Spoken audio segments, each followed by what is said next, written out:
वक्रतुंड महाकाय सूर्यकोटि समप्रभ निर्विघ्नं कुरु मे देव सर्व कार्येषु सर्वदा। नमस्कार, मैं हूं आपके साथ छाया चौधरी और आप सभी को गणेश चतुर्थी की ढेरों शुभकामनाएं।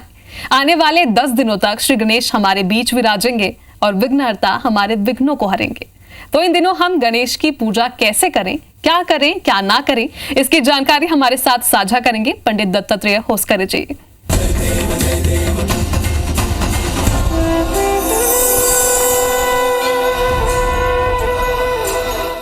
तो पंडित जी, बहुत बहुत स्वागत है आपका हमारे स्पेशल प्रोग्राम में। जी नमस्कार। पंडित जी, सबसे पहले आपसे यही जानना चाहेंगे कि आखिर ब्रह्म मुहूर्त है क्या, चूंकि इस बार कहा जा रहा है कि गणेश जी जो है ब्रह्म मुहूर्त में विराजमान होने वाले। जी देखिए, इस बार जो ये विशेष योग बन रहा है गणेश चतुर्थी के अवसर पर वो ये है कि इस बार चित्रा नक्षत्र है जो कि मंगल प्रधान होता है। गणेश जी से संबंधित बातों में मंगल का बहुत ज्यादा उल्लेख होता है। और दूसरी चीज ब्रह्म मुहूर्त, जिसकी आपने चर्चा की। ब्रह्म मुहूर्त वो मुहूर्त है जिसमें जो है मनुष्य सारी की सारी जो सुख सुविधाओं की प्राप्ति करना चाहता है गणेश जी को उससे मांग सकता है और वो प्राप्त कर सकता है। दूसरी ये चीज है कि ब्रह्म यानी कि जीवन में जो भी मनुष्य की आवश्यकताएं हैं उसको परिपूर्ण करने का अवसर होता है। और दूसरी ये बात कि ब्रह्म मुहूर्त में गणेश जी की यदि पूजा की जाए तो जीवन में यदि किसी तरह का कष्ट हो, विघ्न आ रहे हों और जीवन में कोई पारिवारिक समस्या हो, उन सभी समस्याओं को समाधान किया जा सकता है। तो पंडित जी, आजकल तो लगभग सभी घरों में गणेश जी विराजमान होते हैं। लगभग सभी घर गणेश जी को अपने घर में विराजमान करते हैं। तो इस बार स्थापना मुहूर्त क्या होने वाला है, कितने समय उनकी स्थापना करनी चाहिए? जी, गणेश जी की जो स्थापना है उसके मुहूर्तों की मैं चर्चा कर लेता हूं। देखिए, मैं आपको सबसे पहले बताऊं कि सुबह के समय 6:31 तक सिंह लग्न है। सिंह लग्न स्थिर लग्न होता है।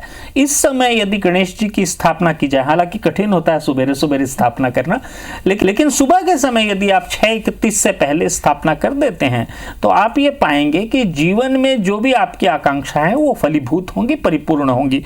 एक मुहूर्त है अभिजीत मुहूर्त। अभिजीत मुहूर्त जो है 11:36 दिन में लेके 12:24 तक है। अभिजीत मुहूर्त को सर्वश्रेष्ठ मुहूर्त माना जाता है। यदि किसी भी तरह की पारिवारिक कष्ट, धन धान्य संबंधी कष्ट, कर्ज संबंधी कष्ट इत्यादि हैं, रोग शोक है, तो अभिजीत मुहूर्त पे यदि गणेश जी की स्थापना की जाए तो उससे लाभ होता है। तीसरा एक मुहूर्त है वृश्चिक लग्न का मुहूर्त, जिसमें अभिजीत मुहूर्त भी आ जा रहा है 10:53 प्रातः से 1:08 तक। इस मुहूर्त में यदि आप स्थापना करते हैं तो जमीन संबंधी कोई विवाद हो या किसी तरह से आप घर का निर्माण करना चाहते हो, नहीं हो पा रहा है, ये सारी की सारी समस्याओं का इसमें समाधान हो सकता है। कुंभ लग्न है, स्थिर लग्न है, सायंकाल के समय 5:02 से 6:36 पे। विशेष रूप से पंडालों में जो स्थापना होती है उसके लिए यह मुहूर्त उपयुक्त तो होगा। कुंभ लग्न में यदि आप स्थापना करते हैं गणेश जी की तो कोर्ट कचहरी से संबंधित विवादों का समाधान हो सकता है। एक और मुहूर्त है वृषभ लग्न का मुहूर्त, वो है रात्रि काल में 9:50 से 11:49 तक। इस समय यदि आप स्थापना करते हैं तो जीवन में धन धान्य से संबंधित यदि कोई समस्या है तो उसका समाधान हो सकता है। इस तरह से ये पांचों मुहूर्त आपके लिए उपयुक्त है, आप स्थापना कर सकते हैं। तो पंडित जी, कई बातों का ध्यान रखना होता है जब गणेश जी को हम विराजित करते हैं अपने घरों में, तो कौन कौन सी वो बातें हैं जिनका खास तौर पर हमें ख्याल रखना होगा? जी, सबसे महत्वपूर्ण बात मैं आपको बता दूं कि प्लास्टर ऑफ पेरिस के गणेश जी ना बैठाएं। सबसे पहली बात, हम सभी जानते हैं कि इससे पर्यावरण को तो नुकसान होता ही है, लेकिन इससे यदि धार्मिक मान्यताओं की मैं बात करूं तो प्लास्टर ऑफ पेरिस के गणेश जी का उल्लेख कहीं भी शास्त्रों में नहीं है। मृत्तिका के गणेश जी का उल्लेख है। यदि गणेश पुराण को भी मैं देखूं तो मृत्तिका यानी मिट्टी, नदी के किनारे की मिट्टी से गणेश जी का निर्माण करके यदि उसकी स्थापना की जाए तो सर्वश्रेष्ठ है, पहला। दूसरा, एक बात का विशेष ध्यान रखें कि गणेश जी की जो भी प्रतिमा लाएं वो छोटी से छोटी हो। यदि घर में आप बैठा रहे हैं तो जितनी ज्यादा छोटी प्रतिमा होगी उतना ज्यादा लाभ होने की संभावना होती है। इसके पीछे कारण और भी हैं कि यदि बड़ी मूर्ति लाए और आप संभाल ले पाए तो खंडित होने की संभावनाएं होती हैं, जो कि अच्छा नहीं माना जाता। तो इस बात का ध्यान रखें। तीसरी बात, 10 दिनों में किसी भी तरह से कोई भी ऐसे आहार का सेवन न करें जो वर्जित हो। किसी भी मादक द्रव्य का सेवन न करें, घर में शांति बनाए रखें, किसी भी तरह की अशांति न हो और शुद्धता से रहें।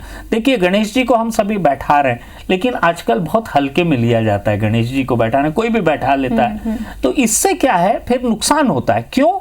क्योंकि गणेश जी प्रथम पूजनीय हैं और गणेश जी के पश्चात ठीक अब पितृपक्ष प्रारंभ होगा, जो हमारे पितरुओं से हमारा कांटेक्ट करवाएगा। उसके पश्चात जो है नवदुर्गा यानी कि दुर्गाष्टमी आएगी।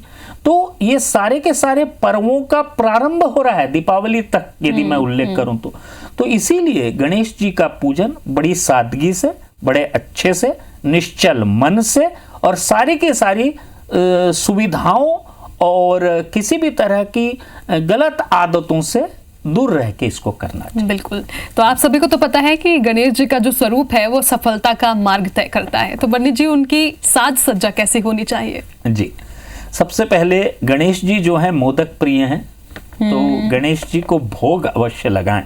साज सज्जा में सबसे पहला ये उल्लेख आएगा। दूसरी चीज, गणेश जी को अच्छा मुकुट प्रदान करें, क्योंकि मुकुट का संबंध राज से है, मुकुट का संबंध स्थिरता से है, मुकुट का संबंध शक्ति से है, मुकुट का संबंध अधिकार से है। तो इसीलिए जब गणेश जी की स्थापना करें तो उनके मुकुट का विशेष ध्यान रखें। तीसरी चीज, गणेश जी के सौंदर्य के लिए उनके यदि आप वस्त्र समर्पित कर रहे हैं तो वस्त्र अच्छे होना चाहिए, शुद्ध होना चाहिए, साफ सुथरे होना चाहिए।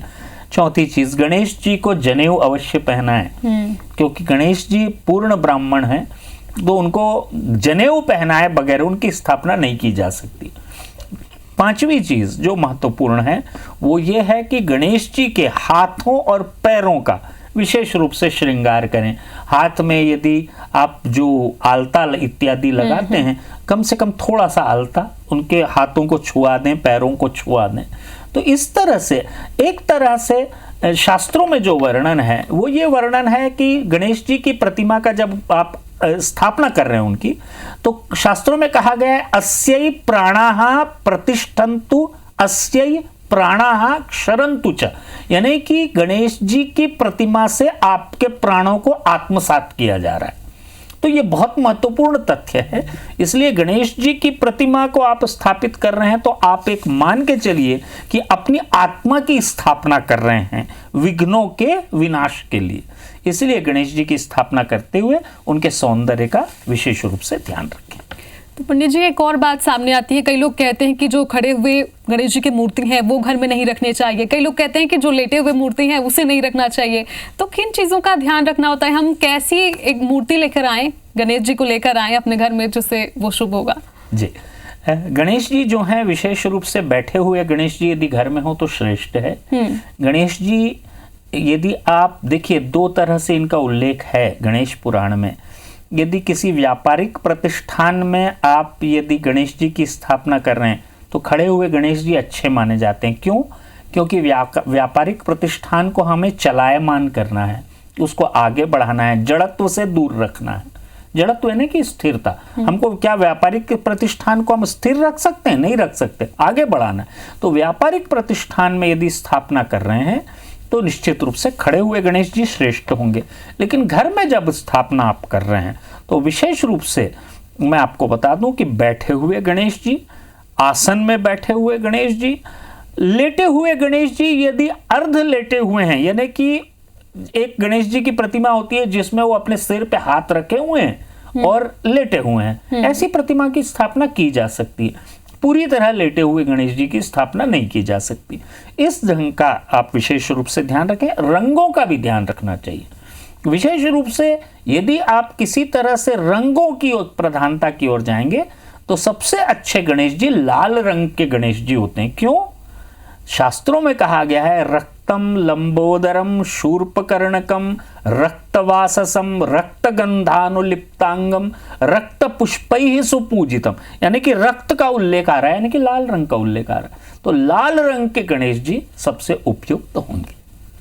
तो पंडित जी दूबी गणेश जी को अर्पित करते हैं, ये तो सभी को पता है, लेकिन इसके अलावा अगर हम चाहें गणेश जी को खुश करना, विघ्नहर्ता को, तो क्या क्या अर्पित कर सकते हैं हम? जी, जहाँ तक दूबी की बात है, क्योंकि गणेश जी को ने असुरों का वध किया था जिसके कारण उनको एसिडिटी जिसको हम कहते हैं वो निर्मित हो गई थी, अग्नि तत्व बढ़ गया था, तो उसके कारण उनको दूबी अर्पित की जाती है ताकि उनका पेट शांत रहे। दूबी तो सर्वश्रेष्ठ है। इसके अलावा शिव जी को जो जो तत्व अर्पित किए जाते हैं वो सारे के सारे तत्व गणेश जी को अर्पित किए जा सकते हैं। वो सभी फूल जिसमें से दूध निकलता है वो फूल गणेश जी को अर्पित किए जा सकते हैं। विशेष रूप से लाल रंग के पुष्प यदि गणेश जी को अर्पित किए जाएंगे तो सर्वश्रेष्ठ होगा। एक बात मैं आपको बता दूं, तुलसी अर्पित ना करें। गणेश जी को तुलसी अर्पित नहीं की जाती है। तुलसी से आप दूर रखें गणेश जी को। बाकी आप सारे के सारे पुष्प, सुगंधित पुष्प अर्पित कर सकते हैं। तो पंडित जी, कुछ भी शुभ कार्य हम करने जाते हैं तो ये देखते हैं कि भद्रा का प्रभाव पड़ रहा है या नहीं पड़ रहा है। तो इस बार क्या भद्रा का प्रभाव पड़ रहा है?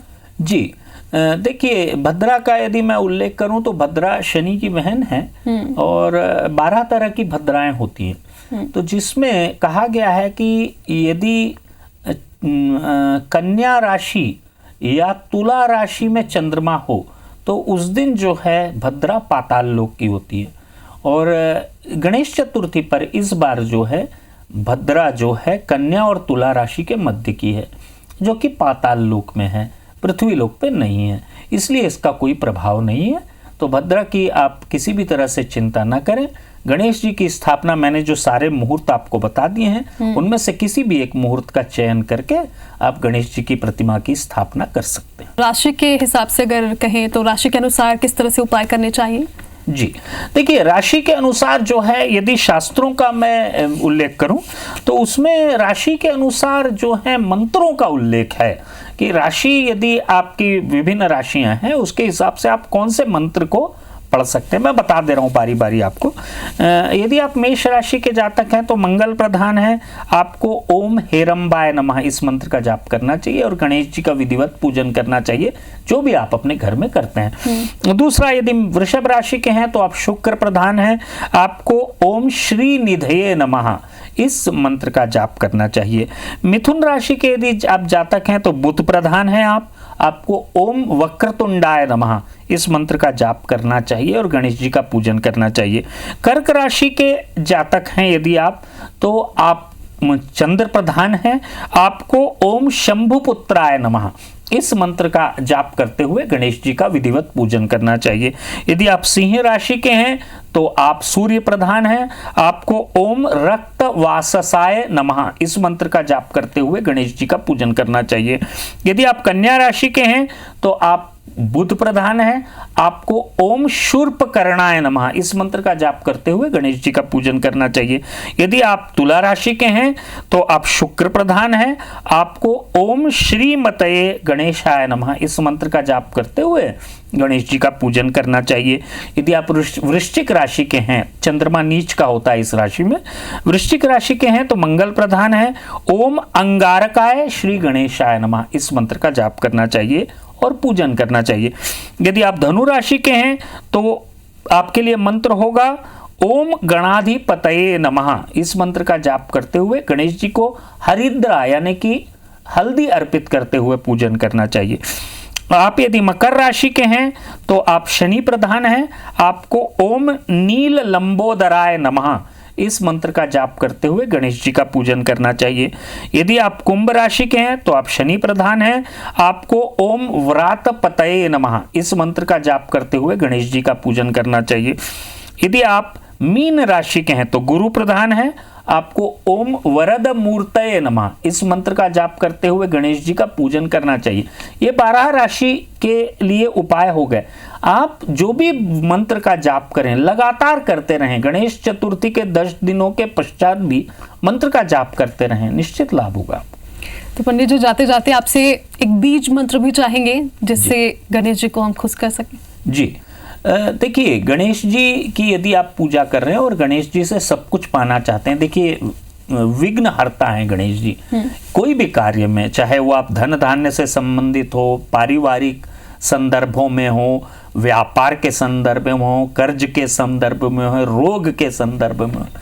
यदि आपको ये सभी समस्याएं हैं और एक मंत्र आप चाहते हैं तो आपके लिए मंत्र होगा शिव पार्वती पुत्राय श्री गणेशाय नमः। इस मंत्र का यदि आप जाप कर लेते हैं पूरे गणेश चतुर्थी के 10 दिनों में और उसके बाद भी लगातार करते रहते हैं, लाभ होगा। हमारे इस प्रोग्राम में फिलहाल अभी के लिए इतना ही। पंडित जी, आपका बहुत बहुत शुक्रिया हमारे साथ जुड़ने के लिए, जानकारी साझा करने के लिए। नमस्कार।